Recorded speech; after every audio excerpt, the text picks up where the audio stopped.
because y'all, he was embarrassed, okay? Alright, so hey, we are still reading the book of Luke, and today we are on chapter 16. And again, this is just my take on like the chapter and my thoughts and how I'm perceiving it. And I'm doing this to just, be consistent in reading the word, diving into the word, and also like, let's learn together how to read the word. Okay, so chapter 16 it starts out with the parable of a dishonest manager or a shrewd manager. And so Jesus is talking to his disciples, and he's like, there was a rich man who heard that his manager was being terrible with his property or his money. And so he told him, like, all right, well, I heard you being dishonest. I'm going to discharge you, but I need a record of my accounts. And so right there, like, firstly, we should always be honest and always have credibility of our name and like what people know you will and will not do. That's something my husband is always very like passionate about, is like doing the right thing. And so if he was not being dishonest, these people wouldn't have anything to say, and people would know his credibility and say, no, that's not him. But obviously that's not what this lesson is about. But that's just a thought that came to mind. So basically he got fired, and he was a hustler, okay? So he was scheming, and he decided for a way for him to not be like shunned from the community or have to beg, he basically went and to all the people that owed his master money and decided to cut him a deal and said, hey, like, I'm gonna cut you a deal, just give me this much money. Which is crazy. So one of the, like, verse 6 talks about more details about the debt, 900 gallons of olive oil. And so, like, he told him, take your bill and make it 450, so kind of cutting it by 50%. And then another person owed wheat, which, side note, I feel like we need to have something of value to be able to trade at all times, just saying. Because this money ain't gonna be worth nothing. And so basically he was giving him deals and was like, okay, you can just pay this amount. And so verse 8 says, the master commended the dishonest manager because he had acted shrewdly. For the people of this world are more shrewd in dealing with your own kind than are the people of the light. I tell you, use worldly wealth to gain friends for yourself, so that when it is gone, you will be welcomed into eternal dwellings. And so for me, this just meant, like, although, like, I can't tell if, like, he took his, like, the dishonest manager just took it all to himself, or if he got that amount of money to give to his master so that way he had something to give him and didn't leave dishonestly, and then he was able to have friends when he left that job. But overall, this is just saying to me, like, we need to be, like, with whatever we have, we need to be utilizing it in a kind way, with blessing others and giving to others. So whether that is being a good steward of your home, of your car, of your expenses, even as simple as a pen, like, how are you, like, keeping track of that pen? How are you caring for that pen? Like, this is something you've been assigned to, and you can't be losing it, you can't be breaking it. Like, use it for what it is for and be a good steward of that.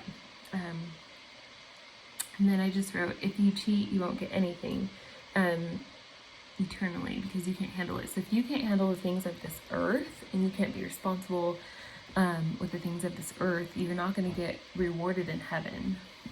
And because verse 10 says, whoever can be trusted with very little can be trusted with much, and whoever is dishonest with very little will also be dishonest with much. So if you've not been trustworthy in handling worldly wealth, who will trust you with true riches? And he's talking about eternal riches in heaven. And if you have not been trustworthy with someone else's property, who will give you your property of your own? So also with us homeowners, like, how are we taking care of our homes? How are we making sure that we are being good stewards? No one can serve two masters. Either you will love one or you'll reject the other. And so verse 13 talks about you cannot serve both God and money, so you need to choose. And so I choose to love God and reject my loyalty to money. I choose to be loyal to God. And so the Pharisees that who loved money, they were kind of making fun of Jesus, and they were sneering at him. And then verse 15 says, you are the ones who justify yourselves in the eyes of others, but God knows your hearts. So basically, like, regardless of what front you put on for people, what people may think you love or whatever, like, God knows your heart. He can read your heart, your mind, your soul at any moment. You can't hide from God, and that's point blank. And so really do a check of your heart and say, okay, I'm doing this, or I feel this way. God, what is that in me? Where is that coming from? Clean it up, Lord, because that is not what I want if it is not honoring him. And then he gave examples of additional teachings. Like, an example is whoever divorces a wife and marries another commits adultery, and a man who marries a divorced woman also commits adultery.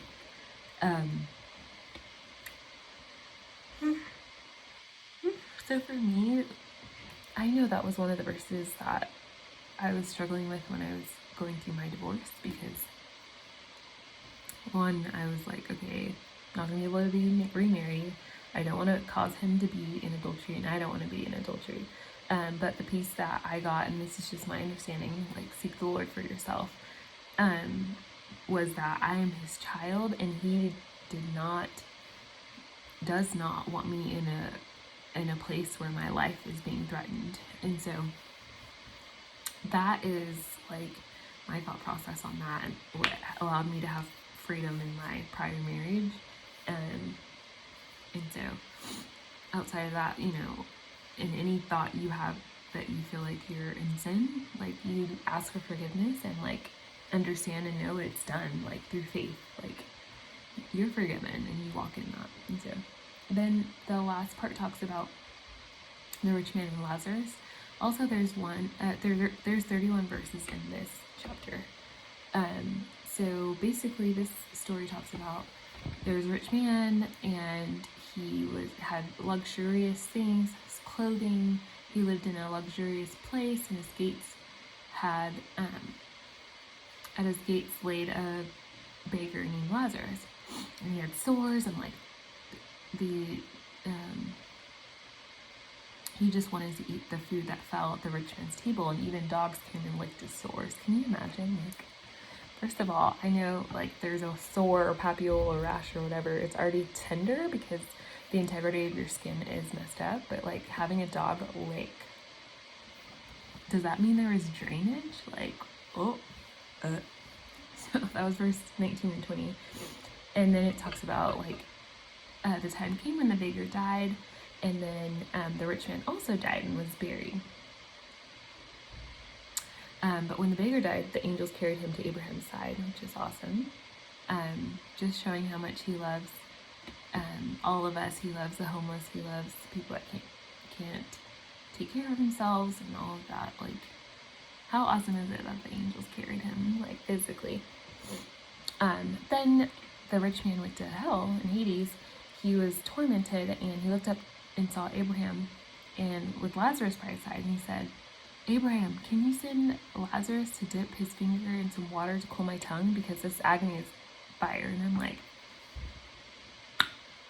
first of all, why can't you talk to Lazarus yourself? Like, Lazarus is not anyone's, like, person. You could have said Lazarus, like, give him the respect, you know, like, you're the one that's in Hades.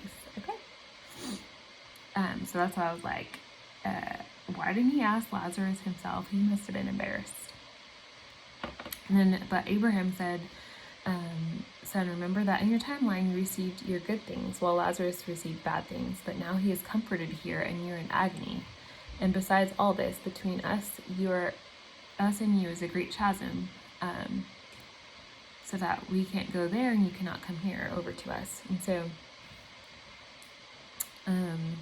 I don't necessarily think that if you're rich on earth that means you will go to hell. No, I think going along with this whole chapter, it just means like you need to be a good steward, you need to be giving, you need to be a source of love and not like keeping it all to yourself and being selfish and being conniving and sneaky.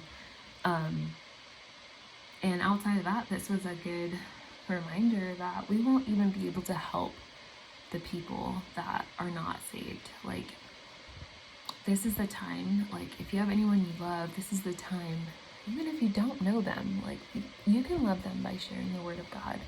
And so this is a time to share with people, like, Jesus is real, he loves you, he wants what's best for you, and he's waiting on you. And this is the time now to get saved, because it will always be here. Let's see. And then the rich man said, I beg of you, then send Lazarus to my family, for I have 5 brothers, and I want them to warn them. Again, why aren't you talking to Lazarus? Abraham said, they have Moses and they have prophets. Let them listen to them. Like, Lazarus is up here chilling. You need to leave us alone. And he said, no, Father Abraham. He said, but if someone from the dead goes to them, they will repent. So I feel like the rich man was like trying to save his family and was like, I just want someone to warn them. I don't want them to come here. I don't want them suffering like I'm suffering. In the last verse 31, it says, he said to him, if they don't listen to Moses and the prophets, they will not be convinced, even if someone rises from the dead. And so we really have to just be praying for the heart of the nation, that it's open and pliable and soft enough to hear the word and be able to receive it. Because like it just says, like, if you can't listen to the resources you have, like, someone coming from the dead, they ain't gonna listen to you, because why would they even believe they were dead?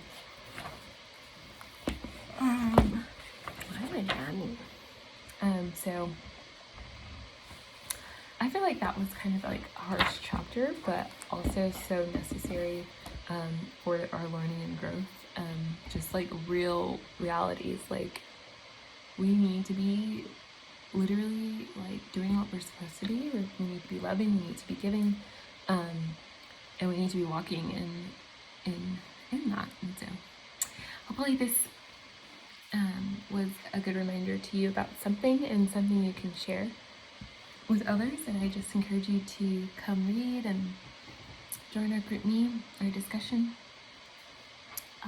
I do plan on continuing to read, and I feel like it's, even if it helps one person, that's more than enough. Have a good day. Have a good Monday, guys.